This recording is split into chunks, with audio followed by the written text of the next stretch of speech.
पर दार्जिलिंग के लिए आप गुलाम अहमद जी क्या लेके आए दार्जिलिंग के लिए? 6 शेड्यूल के लिए तो आप बार बात कर रहे हैं। पावर में नहीं हूं, मैं नहीं नहीं, लेकर तब भी नहीं, तब भी नहीं, मैं लेने दार्जिलिंग के लिए, जैसे कि मैं मोदी लेने जी भी तो आया पावर में नहीं थे तब ना, तो तब फिर भी गलत उन्होंने बोला ना। तो सपना दिखा के चले गए। फिर हम सपना नहीं बेच रहे हैं। हमारे यहाँ पे जो अभी जो जैसे कि जितने भी अभी वोट लेके गए हैं, जैसे आप बोले कि मैं यहाँ लेने आया हूँ, पर यहाँ से जो वोट लेके गए उन्होंने एक तो 11 जनजाति पे उन्होंने वोट मांगे थे और एक हमारे जो पीपीएस में बदल गए थे उसमें वोट मांग के उन्होंने वोट लेके गए हैं। मतलब कि कहीं ना कहीं इन दोनों चीजों में हमारे यहाँ के लोगों का कहीं ना कहीं आस्था, कहीं ना कहीं आस बैठा हुआ है, इसलिए इसी की वजह से लगातार वोट वहां पे लगातार डाल रहे लोग। तो ये सब सेंटिमेंट है यहाँ पे। हाँ फर्क है। हाँ हम करने वाले हैं, देने वाले हैं, और बीजेपी और जो उनका नेता है वो जुमला बोलता है, वोट बटोरता है, फिर वापस मुड़ के देखता नहीं। उनका 15 साल का यही रिकॉर्ड है, ना सिर्फ दार्जिलिंग के लिए बल्कि पूरे देश में। मैकेनिज्म कैसे काम करते हैं वहां पे सेंटर में? सच में क्या अलग राज्य एक गोरखालैंड होना संभव है? क्योंकि राजीव गांधी के समय में भी हमने वो गोरखालैंड तो नहीं दिया था, पर डीजीएससी मिला था। तो क्या संभव है कि नहीं है? क्योंकि हम बारंबार क्यों ये करें या अलग से सपना देखते रहे? जो सपना पूरा ना हो तो फिर जब देश अपना हो, लोग अपने हो, और सरकार अपनी हो, तो फिर उस सरकार को जो लोगों से चुनी हुई होती है, तो उसको लोगों के इश्यूज को एड्रेस करने का काम होता है। अगर वो सिंसियर है, आती है, मैं एश्योर करने आया हूं हम 2 कदम और आगे बढ़ेंगे। यस, और 2 कदम और आगे में अभी अब जो आप 6 शेड्यूल की बातें कर रहे हैं, जिससे तो गोरखा का इंस्पायरेशन फुलफिल नहीं हो पा रहा है, और वही 6 शेड्यूल का डिमांड जो हम देखने पा रहे हैं कि लद्दाख में लगातार वो एकदम तीव्र गति से मांग रहा है, तो क्या लगता है ये कितना लाभदायक हो सकता है हमारे इस क्षेत्र में? जैसे हमने लद्दाख को, उनके इश्यू को आज के दिन पर अपने मैनिफेस्टो के जरिए सपोर्ट किया। लोकसभा इलेक्सन हेरेर जुन प्रकारको हामीले हेरिरहेको छौँ, हरेक पार्टीले आफ्नो आफ्नोबाट जोड लगाइरहेको छन् र भर्खरै कांग्रेसले पनि यहाँबाट पहाडबाट एउटा गरेको छ कि गोर्खा हितको लागि, गोर्खाको लागि जसले पनि गर्छ भनेपछि चाहिँ त्यो चाहिँ हो कांग्रेसले नै गर्छ भनेर। र साँच्चै नै कांग्रेसले के चाहिँ गर्नेछ गोर्खाको लागि भन्दाखेरि आज हाम्रो साथमा हुनुहुन्छ गुलाम अहमदज्यू। उहाँको कांग्रेसमा धेरै एउटा रोल छ हैन, उहाँले प्ले गरिदै आइराख्नु भएको छ र उहाँसँग हामी जान्नेछौँ कि साँच्चै नै गोर्खाको लागि गर्छ भने के गर्छ र के तरिकाहरू छ भनेर। नमस्कार गुलाम जी। और कैसे लगा आपको दार्जिलिंग? आप आए यहाँ पे, अभी अब कल आप जाएंगे दार्जिलिंग बिजनबारी पे, कैसा लग रहा है कि यहाँ का माहौल कैसा है? नहीं, मुझे बहुत अच्छा लगा, क्योंकि दार्जिलिंग के बारे में हमने तो पूरी जो मेरी लाइफ है सुना था, मगर दार्जिलिंग इस एरिया में तो पहले कई बार आए हैं, मगर सिलीगुड़ी तक ही रहे हैं। बट आज पहला मौका मिला कि जब हम करसियांग तक जा पाए, और इच्छा थी दार्जिलिंग जाने की, मगर मौसम ने सपोर्ट नहीं किया, वरना 2-1 प्रोग्राम और थे। और करसियांग में जो प्रोग्राम था, जो वहाँ सारे लोग जमा थे, तो बहुत ही अच्छा लगा कि वहाँ पर एक तो कैंडिडेट उसी एरिया से है, इस दार्जिलिंग का, और पढ़ा लिखा है, सिविल सोसाइटी में उसने काम किया है और नेशनल ऑर्गेनाइजेशंस में काम किया है। उनके लिए न सिर्फ ऊपर पहाड़ में एप्रिसिएशन है, बल्कि प्लेन्स में भी जो हमारे एरियाज हैं, 4 असेंबली सेगमेंट में है, यहाँ पर भी उनकी कैंडिडेचर को लोग अप्रिशिएट करते हैं कि वो पढ़े लिखे आदमी है और चीज समझते हैं, स्ट्रगलर है।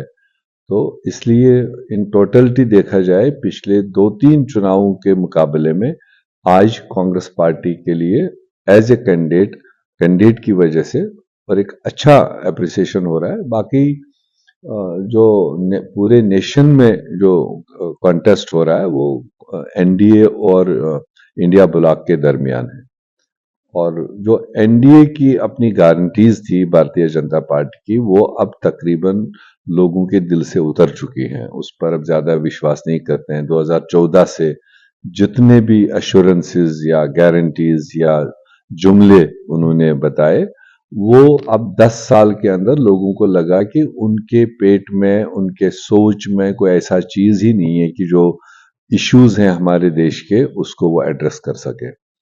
इसलिए उनकी गारंटीज का एक्सपायरी डेट 4 जून देश ने तय किया है कि उनके सारे गारंटीज एक्सपायर होनी है। जो इंडिया ब्लॉक और खासकर कांग्रेस पार्टी ने, जो राहुल गांधी जी ने भारत जोड़ो यात्रा कन्याकुमारी से कश्मीर तक की, लोगों की बात सुनी, लोगों के इश्यूज सुने, और उसके बाद मणिपुर से मुंबई तक दूसरी यात्रा चलाई।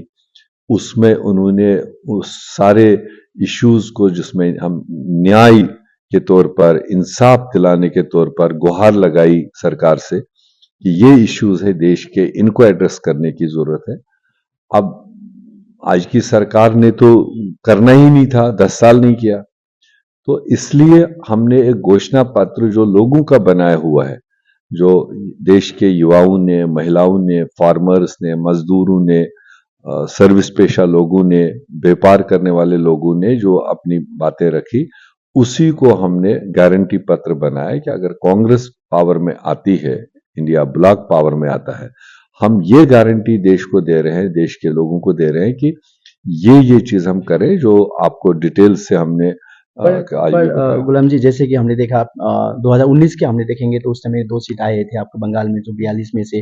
तो ये क्षेत्र इतना इंपॉर्टेंट क्यों लग रहा है? क्योंकि बीजेपी ने भी यहाँ से खाता खोला था। अगर हम देखेंगे तो इतिहास देखेंगे तो लास्ट टाइम से ना बीजेपी को लगातार यहीं से अपना क्या कहते हैं ओपनिंग भी यहीं से मिला था बोल के। तो कितना इंपॉर्टेंट लगता है ये क्षेत्र, ये दार्जिलिंग जो है बहु वो समाज जो है, बहु लैंग्वेज है, इसमें कितना इंपॉर्टेंट लग रहा है? इसलिए कि कांग्रेस ने हमेशा इस तरह के क्षेत्रों को हमेशा प्रायोरिटी दी।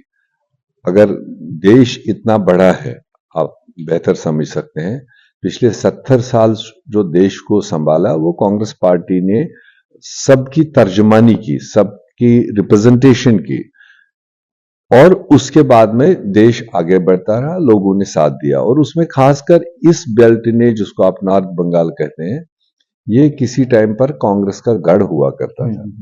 मगर बाद में जब जुमलेबाज आ गए, जुमले ले करके, तो लोगों को लगा शायद कि उस दुकान से कुछ चीजें नहीं मिली तो ये नया दुकान आया है तो शायद यहां मिल जाएगी। अब 10 साल उनकी सारी ताकत के साथ हुकूमतें दी गई, और 10 साल गुजरने पर जब उनका भी खाली डब्बा मिला, जैसे आप इसी दार्जिलिंग में आप गोरखा एरिया की बात कीजिए, बराबर 2 टर्म और 10 साल बीजेपी और मोदी साहब ने वहां पर जो वादे किए थे, आज जब मैं गया तो आज लोगों के दिल पर मायूसी थी।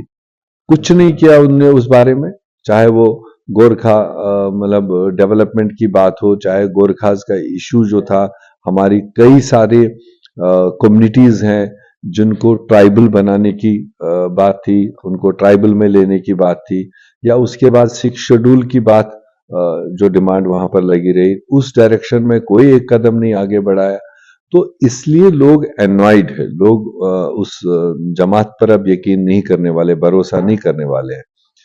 तो कांग्रेस पार्टी ने अपने मंशूर में पूरे देश में इस तरह के जो सफरर्स है, जो स्ट्रगलर्स है, उनके लिए एक बाकायदा सिग्नल दिया है कि जो पेंडिंग इश्यूज है, if we are voted to power, हम इन इश्यूज को रिजॉल्व करेंगे। पहले भी अगर कुछ कदम, अगर आप यहाँ गोरखा एरिया की आप बात उठाएंगे तो यहाँ पर जो कुछ अभी तक उनकी स्ट्रगल के बाद रिटर्न मिला, वो कांग्रेस पार्टी ने ही दिया, वो स्वर्गीय राजीव गांधी ने दिया, और उसके बाद नरसिम्हा राव जी की हुकूमत में मिला। हिल काउंसिल दिया गया, उनकी मतलब खुद की एक लोकल गवर्नेंस का प्लानिंग करने का, गवर्नमेंट चलाने का, कौन सा चीज कहाँ करने का, वो सारा। तो जैसे लद्दाख भी इसी तरह से एक फार फ्लंग ट्राइबल एरिया था, वहां पर भी अगर हिल काउंसिल दिया गया, वो भी कांग्रेस पार्टी ने दिया, कारगिल में दिया। पर गुलाम जी, जैसे कि हम देखते हैं ये जो एरिया है वो सेंसिटिव हम लोग का जो मांग है, तो सच में जैसे कि अब हमें तो उतना पता नहीं है, जैसे कि मोदी जी आके बोले थे कि गोरखा का सपना मेरा सपना, हम पूरा करेंगे, और कैसे ये मैकेनिज्म कैसे काम करते हैं वहां पे सेंटर में? सच में क्या अलग राज्य एक गोरखालैंड होना संभव है? क्योंकि राजीव गांधी के समय में भी हमने वो गोरखालैंड तो नहीं दिया था, पर डीजीएससी मिला था, तो क्या संभव है कि नहीं है? क्योंकि हम बारंबार क्यों ये करें, या अलग से सपना देखते रहे? जो सपना पूरा ना हो तो फिर, जब देश अपना हो, लोग अपने हो, और सरकार अपनी हो, तो फिर उस सरकार को जो लोगों से चुनी हुई होती है, तो उसको लोगों के इश्यूज को एड्रेस करने का काम होता है।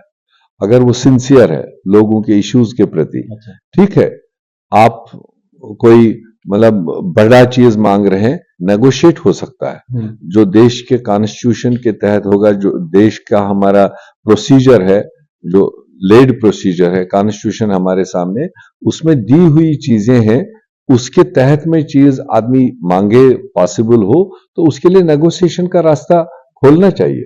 आप बिल्कुल ही आप किसी की बात नेग्लेक्ट करके बैठोगे और खाली वोट बैंक बनाओगे, वो जस्टिस की वो का जस्टिस रास्ता नहीं नहीं है। नहीं, बीजेपी चाहे तो दे सकते थे, क्योंकि बीजेपी के पास तो सत्ता भी थी, सेंटर में पावर था, हाँ, सब मैं वही सब कह रहा हूँ, एमपी थे, हाँ, मेजॉरिटी थी, मेजोरिटी थी। पर क्या लगता है कि आप जैसे कि आप वरिष्ठ है, आप जानते हैं, बड़ी बातें अच्छे हाँ। जानते हैं कि ये क्या एक एमपी है, फिर यहाँ पे ऐसा भी नहीं कि ज्यादा एमपी हो तो बार्गेनिंग भी रख सकते हैं, बस एक ही एमपी है यहाँ इस क्षेत्र से जाता है, तो ये संभव है क्या, क्या लगता है आपको? नहीं, बात एक एमपी की नहीं है, नहीं है ना, बात तो एक पॉलिटिकल पार्टी की मेजॉरिटी की। मेजोरिटी, और फिर जब किसी एश्योरेंस पर लोगों ने समर्थन दिया हाँ, तो उस समर्थन का रेस्पेक्ट तो कुछ तो रेस्पेक्ट करना करना होता है। राइट राइट, मैं यही कह रहा हूं कि हम 10 बिस्किट मांग रहे हैं हाँ, हमारा पेट भरने के लिए, हाँ, सरकार देखती है कि मेरे पास 10 के 10 बिस्कुट है या नहीं है, चलो मैं अपने लोगों को कहूंगा 5 बिस्कुट पर काम चलाओ, जो मेरा आईन कहता है, जो मेरा कॉन्स्टिट्यूशन कहता है, जो मेरा संविधान कहता है।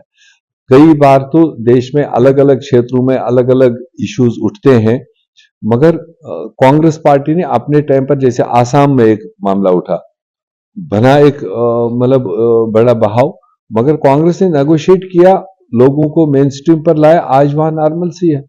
आपके मिजोरम में जो इश्यूज थे कांग्रेस ने नेगोशिएट किया, आज वहां लोकल सरकार है, अपनी चला रहे हैं। उसी तरह से मैंने कहा लद्दाख में लॉन्ग स्ट्रगल चला, बट ठीक है, उनका अल्टीमेट अभी जो वो चाहते होंगे वो नहीं मिला, मगर कहीं ना कहीं स्टेप अहेड तो हुआ जो कांग्रेस ने किया।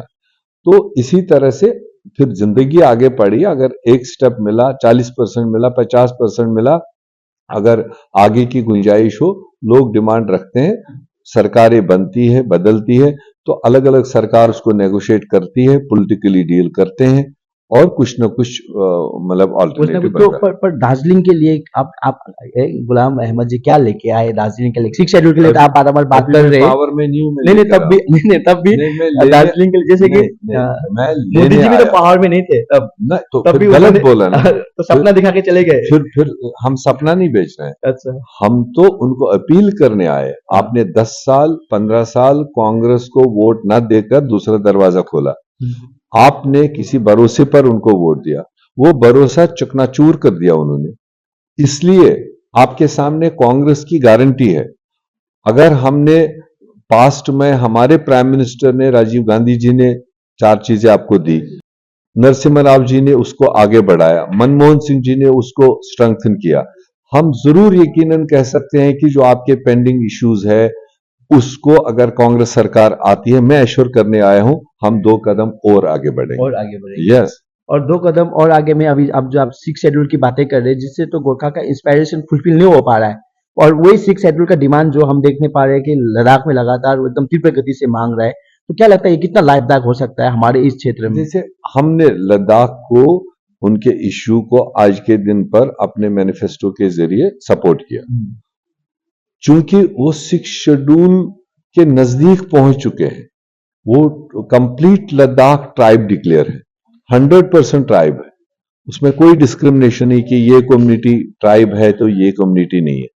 और यहां दार्जिलिंग में कुछ डिक्लेयर्ड होंगे, मगर बहुत सारे अभी डिक्लेयर्ड ट्राइब ही नहीं है।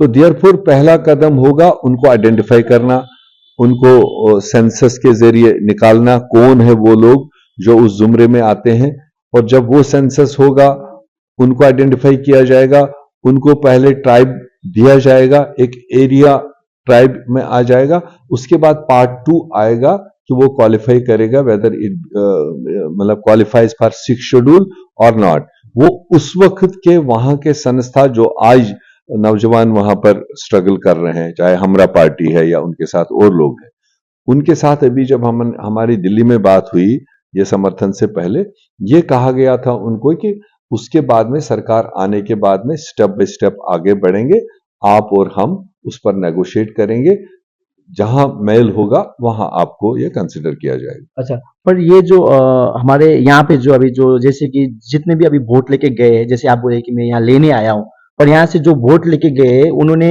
एक तो 11 जनजाति पे उन्होंने वोट मांगे थे और एक हमारे जो पीपीएस में बदल गए थे उसमें वोट मांग के उन्होंने वोट लेके गए।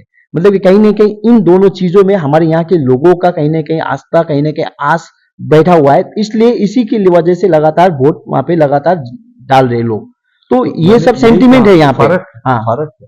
हाँ हम करने वाले हैं, देने वाले हैं, और बीजेपी और जो उनका नेता है वो जुमला बोलता है, वोट बटोरता है, फिर वापस मुड़ के देखता नहीं।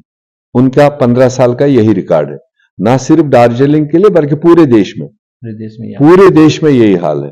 तो इसलिए अब मौका आया है 2024 में, पूरा देश इकट्ठे खड़ा हुआ है कि अब उन जुमलों को हम काम नहीं ले सकते हैं, जुमलों पर भरोसा नहीं कर सकते हैं।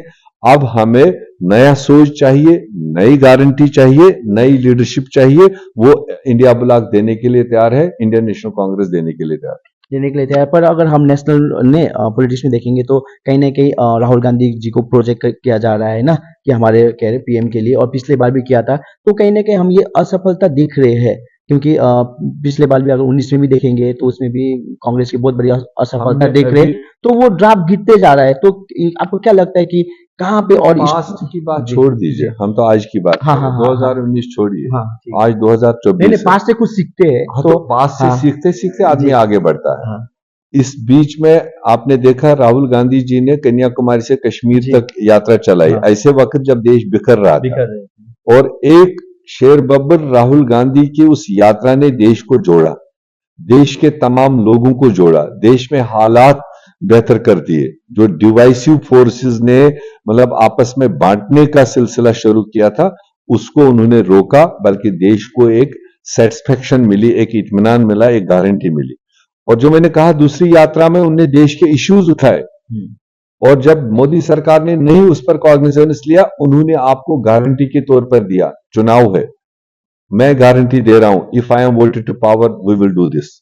और वो 25 गारंटीज आपके सामने है, और उसके बाद अलग अलग क्षेत्रों के अलग अलग इश्यूज है, उसके लिए मैनिफेस्टो है, उसके लिए मोटी गारंटी है। अभी जीतने से पहले हम लिख के तो चीजें दे सकते हैं, मगर इंप्लीमेंट करने के लिए तो सरकार चाहिए। तो जब सरकार आएगी, जब इस बार हम उम्मीद कर रहे हैं, इसीलिए 22-23 पॉलिटिकल पार्टीज का एक बड़ा गठबंधन बनाया गया, सेक्युलर सोच रखने वाले को, संविधान को मानने वाले को, जमहूरियत को मानने वालों को हमने इकट्ठा किया। और ये देश का बहुत बड़ा 70% वोट बैंक है जो इंडिया ब्लॉक है। अगर हम उम्मीद करते हैं कि ये परकुलेट करे ग्राउंड पर, और जो आपको 4 जून को रिजल्ट्स आएंगे, आप देखेंगे जो आज की सरकार है उसके खिलाफ जबरदस्त अंदर रिजनमेंट है। आप यहां भी सिलीगुड़ी में पता कीजिए, जिनके घरों पर झंडे लगे हुए, जिनके दुकानों पर झंडे लगे हुए, इंटरनली आप उनसे पूछिए, वो व्यापारी है, वो मारवाड़ी है, जो ट्रेडिशनल बीजेपी का वोटर है, वो कह रहा है हम हमारा कमर तोड़ दिया। आम आदमी कहता है महंगाई से कमर तोड़ दिया, और बिजनेस करने वाला जीएसटी से उसको घर बिठा दिया, नोटबंदी से उसको घर बिठा दिया। कैसे चलेगा देश आगे, कैसे बनेगा रोजगार? ये सारी चीजों को लेकर लोग असेसमेंट ले रहे हैं। और आप देखेंगे 19 तारीख से जो पोलिंग शुरू होगी, अच्छी पोलिंग होगी और देश बदलाव के लिए पोल करेगा। यही उम्मीद लेकर हम दार्जिलिंग भी आए। तो ठीक है, दार्जिलिंग बोलने से आपको सबसे पहले क्या माइंड पे आता है? अगर हम देखेंगे दार्जिलिंग से एक खूबसूरत सा क्या कर एक खूबसूरत हिल स्टेशन जो मैंने आज देखा भी, ओके, और मुझे तो लगा कि जैसे मैं कश्मीर के गुरेज की ओर जा रहा हूँ। कश्मीर के एक वैलीज है हमारा टांगडार साइड, उस साइड में जा रहे हैं, जो कश्मीर वैसे ही पॉपुलर है। कश्मीर का एक हिस्सा है सोनमर्ग और लद्दाख की जा रहे हैं। कश्मीर का एक हिस्सा है साउथ कश्मीर में पहलगाम और वर्डवन कोकरनाग जैसा एरिया है, उस तरह का देखा। काफी स्कोप है इसको मिनी कश्मीर बनने की, और टूरिज्म इसका सबसे बड़ा सोर्स बन सकता है यहाँ के लोगों का। तो उसके लिए एक फराग दिलाना, एक बड़े दिल की सरकार चाहिए जो इसको और मजीद खूबसूरत और मजीद एक्सपेंड करे, वो सारी चीजें दी जो हाई क्वालिटी टूरिस्ट को चाहिए। एक हो गया रूटीन में आना, रास्ते में चाय पीना, सुमो में जाना और शाम को खाना खा के वापस आना। हम चाहते हैं दार्जिलिंग एक खूबसूरत स्टेशन हो, हाई पेइंग टूरिस्ट के लिए High वहां paying, पर मतलब स्कोप बने और माहौल अच्छा रहे। टूरिज्म वहां चलता है जहां लोकल लोगों के दिल सेटिस्फाई हो, दिल खुश हो, चेहरे पर मुस्कान हो, वहां पर टूरिज्म चलता है। अगर वहां लोकल लोगों के दिल में परेशानी हो, चेहरे पर मतलब किसी किस्म का गुस्सा हो, तो वहां टूरिज्म नहीं चलता है। टूरिज्म नहीं चलता, क्योंकि मैंने अभी आपका वो भी सुना था कि आपने बोले थे कि चाय वाले तो लखपति अरबपति बन हाँ, गए खुद पर हमारे यहाँ के जो चाय वो आज लोग भी चाय ही आज बेच भी, रहे हैं। हाँ, आज भी बहुत उनको बोला मतलब था लेबर कि जो आप है भी चाय वाले, मैं जी भी चाय वाला, दोनों आगे बढ़ेंगे, तो वो तो आगे बढ़ गया। मगर जो बेचारे लाखों की तादाद में चाय बेचने वाले, मजदूरी करने वाले, वो आज भी मजदूरी, वो मजदूरी भी नहीं मिल रही, उनके बाल बच्चे भूखे तो मर रहे हैं। उनके लिए क्या सोचे कांग्रेस ने, क्या सोचे उनके लिए, जो मजदूर चाय कर रहे उनका जो लेबर वेजेस है वो भी नहीं बढ़ रहे, उसके लिए क्या मैंने सोचे वही कांग्रेस ने? कहा, बेस्ट टूरिस्ट डेस्टिनेशन जो सबको मतलब रोजी देता है, सबको एम्प्लॉयमेंट देता है, वो दूध बेचने वाला हो, चाय बेचने वाला हो, सब्जी बेचने वाला हो, मटन मीट बेचने वाला हो, चिकन बेचने वाला हो, होटल करने वाला हो, कपड़ा धोने वाला हो, बूट पॉलिश करने वाला हो, उसमें समाज का हर तबका इन्वॉल्व होता है, वो हर एक को देता है। मगर सस्टेनेबल टूरिज्म की वहां पर जरूरत है। तो उसके लिए पहले पॉलिटिकल एटमॉस्फेयर को बेहतर करना पड़ेगा, लोगों को एड्रेस करना पड़ेगा, जो उनके इश्यूज हैं उनको सॉर्ट आउट करना पड़ेगा, उसका एक प्लान बनाना पड़ेगा, स्टेप बाय स्टेप उसकी ओर चलना पड़ेगा और लोग दिन रात मेहनत करें। मैंने बताया वहां पर गोरखा लोग बहादुर लोग हैं, मेहनतकश लोग हैं और चैलेंजेस के साथ मुकाबला करने वाले लोग हैं। तो वो सारी ताकत है उनके पास, सिर्फ एक पॉलिटिकल एक सपोर्ट, पॉलिटिकल उनकी सुनवाई हो, तो मेरे ख्याल से आने वाले वक्तों में वो मिल सकता है, वो कांग्रेस दे सकता कांग्रेस दे सकता है और यहाँ के जितने मजदूर है उनके लिए भी एक बेस्ट, उनके वेजेस के लिए भी है। कांग्रेस उसके लिए आवाज हमने उठाएंगे। गारंटीज में गारंटीज, दिया है। हाँ हाँ, गारंटीज हमारे मजदूरों के लिए, जो मजदूर पेशा लोग हैं, उसके लिए कांग्रेस क्या कर सकते, जो आज तक किसी भी 70 साल से हमारी भी सरकारें रही हैं, हमारे भी मतलब चला है और बीच बीच में ये दूसरी सरकारें, मगर किसी ने भी एक मजदूर के लिए नहीं सोचा। यहां राहुल गांधी जी है जिसने मजदूरों के साथ काम किया, मजदूरों के साथ रातें गुजारी, उनकी जीवनी मतलब अंडरस्टैंड की, उनकी घरेलू हालत अंडरस्टैंड की, इसलिए उन्होंने जो मजदूर गारंटी एक अलग से दिया है, मजदूरों के लिए न्याय, मैं समझता हूं अभी बेस्ट मतलब अवेलेबल ऑप्शन राहुल गांधी जी ने दिया, कांग्रेस ने दिया। और आपका आने वाला कार्यक्रम क्या है, कैसा है? अभी हम आते रहेंगे, फिलहाल ये चुनावी दौरा था, हम तो चाहते थे कि वहां के लोगों के साथ और थोड़ा डिटेल बात करें और चीजों को अंडरस्टैंड करें, क्योंकि जब जिम्मेदारी पार्टी की मिली है ये तालमेल बढ़ाने के लिए, बंगाल का हो या दार्जिलिंग का हो, दिल्ली के साथ में, तो हमारा काम है ज्यादा से ज्यादा लोगों से मिले, ज्यादा से ज्यादा साथियों से इंटरेक्ट करें और ताकि हम कल आने वाले बेहतर दिन के लिए अपना रास्ता हमवार बनाए। लोग दार्जिलिंग और दिल्ली, यहां के साथी और हमारी दिल्ली की हाईकमांड, उनको कोऑर्डिनेट करें, मैं एक अच्छा ब्रिज बन सकूं, ये मेरी कोशिश। और राहुल जी भी यहाँ आ सकते हैं, ऐसा कोई एक्सपेक्ट कर सकते हैं यहाँ के लोग इलेक्शन के बाद भी हो? कोइंसिडेंटली क्योंकि हमने देखे कि किया था, जो यात्रा था उन्होंने सिलगुड़ी से ही चले गए थे, दार्जिलिंग उस में आए दिन थे। भी कोशिश हुई थी, मगर चूंकि वो हाइब्रिड यात्रा थी जी और रूट एक ही से जाना था ऊपर, उसी से वापस आना था, तो वो जाने के 2 दिन और आने के 2 दिन, चूंकि ये आगे लोकसभा चुनाव के साथ शेड्यूल कनेक्टेड था, तो उसमें हम एक्सपेंड नहीं कर सकते थे वो शेड्यूल। आपने देखा होगा 12 तारीख को ये लोकसभा का शेड्यूल डिक्लेयर हुआ, 17 तारीख को हमने क्लोज किया, वो भी बीच में थोड़ा शेड्यूल काट पीट करना पड़ा, तो उस वजह से उस दिन भी नहीं हो पाया। अभी चुनाव में हम उनको कोशिश कर रहे थे लाने के लिए, तो इत्तेफाक से यहाँ का चुनाव शेड्यूल और उनकी अपनी कॉन्स्टिट्यूंसी का चुनाव शेड्यूल तकरीबन एक ही है, तो उस वजह से जो उनका अपने कॉन्स्टिट्यूंसी का हेक्टिक शेड्यूल है, उस वजह से वो बहुत ज्यादा आउटसाइड नहीं जा रहे हैं।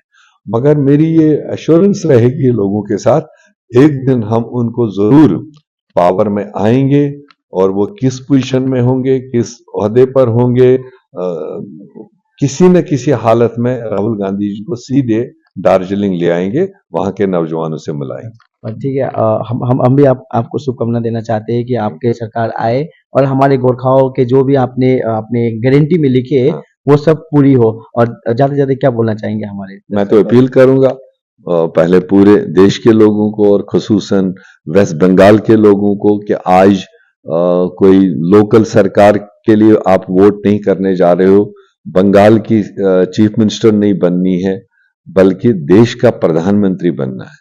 आने वाले 5 साल के लिए देश को हमने आगे कैसे ले, देश के लोगों को सहायता कैसी करनी है, गरीब मजदूर महिलाओं युवाओं को कैसे मतलब हमने सपोर्ट करना है, सरकार सपोर्ट के लिए बनती है। तो उसके लिए India block Indian national Congress के सहयोग से बना हुआ है। और हमारे यहाँ दार्जिलिंग के लिए खुसूसन मनीष जी हैं हमारे कैंडिडेट, जो लेफ्ट और कांग्रेस के हैं। उनका हाथ का सिंबल होगा, 24 तारीख को उनका वोटिंग का दिन है। और मैं तो अपील करूँगा, आज आप फिलहाल देने वाले हो, आज मैं मांगने वाला हूँ। अगर आप देने के लिए बड़ा दिल करके आज दे सको और उस क्वालिफाइड नौजवान को आप यहाँ पर भेजोगे, वो अच्छी नुमाइंदगी आपकी करेगा।